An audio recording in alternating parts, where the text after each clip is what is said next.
Halo, selamat pagi semuanya. Salam sejahtera. Hari ini Miss Dina akan mendampingi anak-anak semuanya untuk melanjutkan topik kita hari ini, yaitu bab kedua tentang sistem reproduksi pada hewan dan tumbuhan.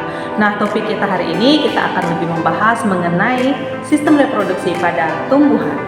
Nah, anak-anak, pada pertemuan sebelumnya kita sudah membahas mengenai apa? Iya, betul sekali, mengenai kehamilan, kemudian mengenai siklus menstruasi, kemudian satu lagi yaitu bagaimana cara menjaga organ reproduksi menjadi lebih sehat lagi, dan yang pasti kita tidak mau ada penyakit di organ reproduksi kita, ya kan?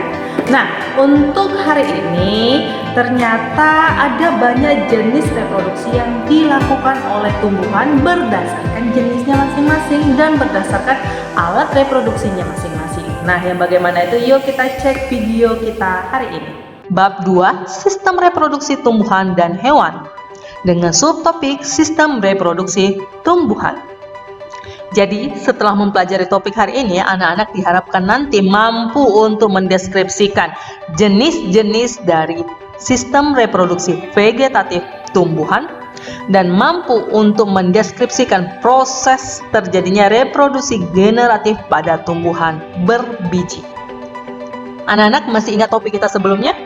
Iya, sistem reproduksi pada manusia. Dan ingat, pada topik sebelumnya kita sudah membahas bahwa tujuan dari bereproduksi adalah betul mempertahankan spesiesnya supaya tidak punah. Nah, sekarang kita akan bahas apa saja jenis reproduksi yang dapat dilakukan oleh tumbuhan. Oke, jenis reproduksi yang terjadi pada tumbuhan ini ada dua macam, yaitu jenis reproduksi vegetatif dan reproduksi generatif. Masing-masing akan kita buat perbedaannya, yaitu yang pertama dari vegetatif adalah generasi berikutnya ataupun anaknya itu berasal dari tubuh induknya. Sifat anak pasti 100% dengan sifat induknya, tanpa adanya perpaduan sel kelamin jantan maupun betina. Sedangkan reproduksi generatif ciri-cirinya yaitu generasi berikutnya ataupun anaknya berasal dari peleburan sel kelamin jantan dan betina. Sifat anak merupakan gabungan dari sifat kedua induknya, adanya peleburan sel kelamin jantan dan sel kelamin betina. Teringatnya, manusia termasuk melakukan reproduksi yang mana? Vegetatif atau generatif? Oke, kita akan membahas yang pertama mengenai reproduksi vegetatif alami pada tumbuhan. Artinya, reproduksi ini secara alami dilakukan oleh tumbuhan itu sendiri tanpa campur tangan manusia. Yang pertama dibahas adalah rizoma atau akar tinggal.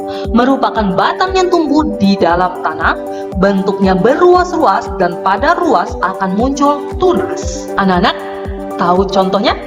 Iya, betul. Dari gambar ini pastinya iya, jahe. Nah, contohnya yang lain adalah lengkuas, kunyit, temulawak.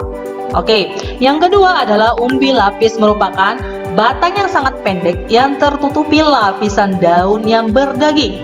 Nah, lapisan daun yang berdaging dan berlapis ini merupakan cadangan makanan bagi tumbuhan tersebut.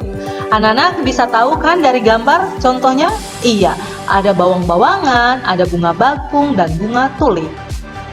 Berikutnya, umbi batang merupakan bagian batang yang tumbuh di dalam tanah dan mengandung cadangan makanannya. Dan cadangan makanan yang disimpan di umbi batang hanya berupa karbohidrat atau biasa dibilang dengan amilum atau zat pati. Pada umbi batang dapat ditemui mata tunas yang dapat berkembang menjadi tanaman baru. Nah, contohnya adalah iya, adanya kentang dan ubi rambat. Reproduksi tumbuhan alami yang berikutnya yaitu umbi akar, merupakan akar yang digunakan untuk menyimpan cadangan makanan, dan umbi ini tidak berruas-ruas, tidak bersisik daun, dan tidak bermata tunas. Contohnya adalah ketela pohon, dahlia, dan wortel. Berikutnya dengan tunas. Tunas merupakan bagian dari tubuh tumbuhan yang tumbuh di pangkal batang atau tersembunyi di dalam tanah. Nah, pada tunas ini contohnya adalah bambu dan pisang. Berikutnya, tunas adventif ataupun tunas liar. Merupakan tunas yang tumbuh di akar ataupun di tepi daun. Nah, tunas ini yang tumbuh di akar adalah tanaman cemara, sukun, dan kesemep. Sedangkan tunasnya yang tumbuh di daun adalah tanaman cocor bebek seperti gambar yang di samping. Berikutnya, untuk vegetatif alami pada tumbuhan adalah geragi ataupun stolon. Nah, merupakan bagian batang yang tumbuh menjalar di atas ataupun di bawah permukaan tanah. Terdapat ruas-ruas batang dengan tunas-tunas yang dapat tumbuh jadi individu baru. Nah, bagi tumbuhan yang berkembang biak dengan stolon yang tumbuh di atas tanah adalah tanaman pegagan dan arbe. Sedangkan geragi yang tumbuh di dalam tanah itu adalah rumput teki. Jadi untuk membasmi tanaman rumput teki harus dicangkul ke dalam tanah karena geraginya masih ada di dalam tanah. Oke, yang berikutnya anak-anak kita akan membahas tentang reproduksi vegetatif pada tumbuhan versi buatan. Di sini ada 3 jenis versi perkembangbiakan secara buatan atau dengan bantuan manusia. Anak-anak tahu ini apa aja? Betul.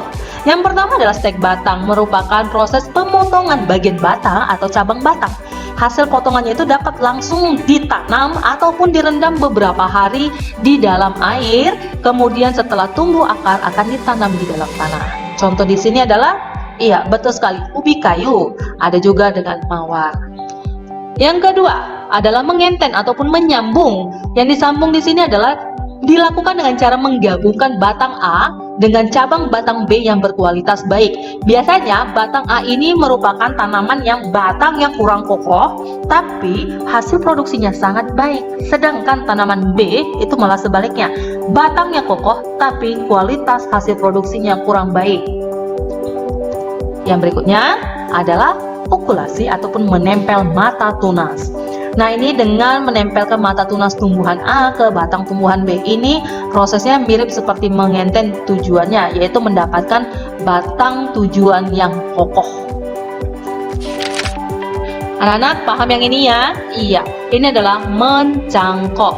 Anak-anak cuma mau mengingatkan saja, tanaman yang bisa dicangkok hanya tanaman yang bersifat dikotil. Karena pada bagian batang tanaman dikotil, lapisan-lapisan batangnya itu sangat teratur, sehingga ketika melakukan pencangkokan, yang dibuang itu adalah lapisan epidermis ataupun kulit terluar sampai ke bagian floemnya. Seperti ini, benar-benar dikikis. Pemilihan cabang batang yang kokoh pun jadi bahan utamanya, selain lapisan-lapisan pada batang tumbuhan tersebut. Nah, ketika kita mau melakukan proses pencangkokan, yang dibuang itu adalah bagian epidermis ataupun kulit terluar sampai lapisan floemnya benar-benar bersih, dibersihkan dari proses ini. Lalu setelah itu bekas luka tersebut nanti akan dibungkus dengan tanah ataupun tanah subur, lalu dibungkus dengan ijuk ataupun plastik ataupun kain. Nah, nanti tanaman yang bersifat dikotil ini kan pada dasarnya akarnya tunggang. Nah, ketika mencangkok, nanti di daerah cangkokan ini akan tumbuhnya akar serabut. Nah, setelah akar serabut tumbuh, nanti akan dipotong pada bagian bawah batang ini, lalu nanti inilah yang ditanamkan ke tanah subur. Nah, jadinya nanti dengan hasil tanaman cangkokan ini, tanamannya masih pendek tapi sudah mampu berbuah.